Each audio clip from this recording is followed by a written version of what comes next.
नमस्कार साथियों। आज हम एक ऐसे उर्वरक के विषय में बातचीत करेंगे जिसके बारे में सभी लोग जानते हैं और वो बहुत ही महत्वपूर्ण उर्वरक है जिसे आप यूरिया कहते हैं। देखिए, यूरिया में आपका जो है ये सबसे महत्वपूर्ण जो है ये 46% यूरिया, 46% नाइट्रोजन। अक्सर जो है कक्षा 12 में जो है आयतनिक विश्लेषण में जब यूरिया का परसेंटेज निकाला जाता है तो नाइट्रोजन का 46% आता है। दो मेथड होते हैं, ड्यूमा विधि और जेल्डाल विधि द्वारा। तो इसके बारे में हम थोड़ा सा डिटेल में जानते हैं, इसका सूत्र क्या है। उसके नीचे देखिए, ये ऐसी बोरी है जो हर किसान जानता है, लेकिन केमिस्ट्री इसी में छुपी हुई है, नॉलेज इसी में छुपा है। भाई देखिए, रोजगार वहीं मिलेगा, जैसे जहाँ ये बनती है वहाँ रोजगार है, लेकिन आपको उसका नॉलेज रहेगा तब होगा। अब इसमें देखिए, उर्वरक के नीचे ये भी लिखा हुआ है बेंजीन सॉल्युबल कंटेंट। ध्यान से देखिए, दिख रहा होगा बेंजीन सॉल्युबल कंटेंट। ये बेंजीन की अलग अपनी केमिस्ट्री है, पूरा डिटेल है, लेकिन यहाँ पर जो है हम यूरिया के बारे में जानते हैं कि यूरिया जो है, सबसे पहले शुरू करते हैं। देखिए, यूरिया का सूत्र क्या है। देखिए, NH2CONH2, यानी कि एक एमीन NH2 इधर लगा है और NH2 इधर लगा हुआ है और बीच में कहने कीटोन ग्रुप लगा हुआ, अर्थात दो एमीन और एक कीटोन ग्रुप यदि जुड़ जाए तो आपके अमोनिया का निर्माण, यूरिया का निर्माण हो जाएगा।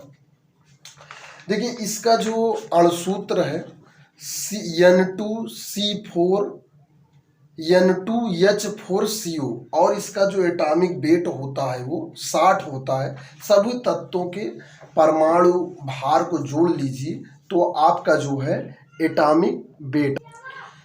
यूरिया की जो शुरुआत हुई हरित क्रांति से हुई। कहा जाता है कि जब यूरिया की फैक्ट्रियों में बनाया गया, मिट्टियों में उर्वरक शक्ति कम होने लगी, संसार में लोगों की संख्या ज़्यादा होने लगी, पैदावार बढ़ाने के लिए हरित क्रांति आई। उस दौरान जब लोगों को खाद दी जाने लगी तो लोग जो है खाद को डालते ही नहीं थे। कहने मतलब लोग पहले रसायन से या उर्वरक से उतना जागरूक नहीं थे।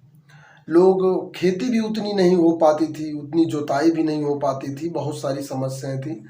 पहले से ज़्यादा आज सुविधाएं हैं लोगों को। कोई किसान भी बिल्कुल मॉडर्न हो गया, हर चीज़ के लिए मशीन है। तो ये जब यूरिया आई तो यूरिया जो है कर्मचारी लोग खेत में डाल के चले गए। जब कुछ दिन बाद उनको कंपैरिजन दिखा कि लोग अपने खेतों में नहीं डालते थे तो कर्मचारी रात को डाल के चले जाते थे। जब अच्छी फसल हुई तब आके बताए कि हमने आपके खेत में खाद डाला था। तो इस तरह ये जब भी कोई नई चीज़ आती है तो तुरंत लोग उसको एक्सेप्ट नहीं करते हैं। धीरे धीरे आज इतना ज़्यादा चलन में हो गया कि बिना यूरिया के शायद ही कोई फसल हो जाती हो, बिना यूरिया के शायद ही कोई फसल हो जाती हो। अब ये यूरिया का जो कंटेंट होता है, आप ये देख रहे हैं NH2CONH2, इसमें जो NH एमीन ग्रुप है और एमाइड ग्रुप है। इसे इसके IPAC नेम में भी भाई दो आपके देखने से दो एमीन लगा हुआ, एक कीटोन है, लेकिन एक एमीन और एक एमाइड ग्रुप लगा हुआ है। तो इस तरह आप ये देखते हैं। बहरहाल IPAC नाम दूसरी चीज़ हो जाएगी। यहाँ पर जो यूरिया खाद है हमारे खेतों में, वो पौधों में प्रोटीन के निर्माण में सहायक होती है, क्योंकि ये प्रोटीन का कंटेंट है। ये हमारे प्रोटीन से क्या होता है, पौधों की पत्तियों का निर्माण, तनों का निर्माण, फूलों का निर्माण होता है, जिससे जो क्या होता है पौधे की ग्रोथ होती है। इसलिए किसान 2-3 बार अपने फसलों में जो है यूरिया खाद डाल देता है, या जैसे जैसे डालता रहता है वो यूरिया खाद का बहुत उपयोग करता है।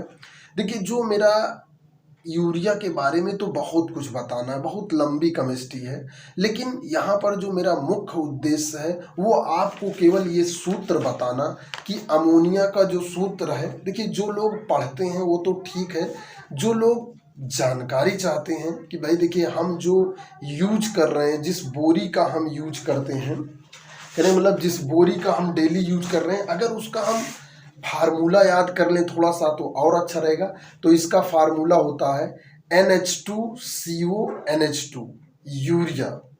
और यूरिया जिस चीज़ से बनाई जाती है, ऑर्गेनिक केमिस्ट्री में सबसे पहले अमोनियम साइनेट का सबसे पहले जो बना था अमोनियम साइनेट, वो जैसे ओहलर ऑर्गेनिक केमिस्ट्री कार्बनिक रसायन के जनक को कहा जाता है। ओहलर जो है अपनी लैब में काम कर रहे थे, तो उनसे जो है भूलवश अमोनियम साइनेट बन गया, और बाद में जो है अमोनियम साइनेट को अरेंज करके यूरिया का निर्माण किया गया।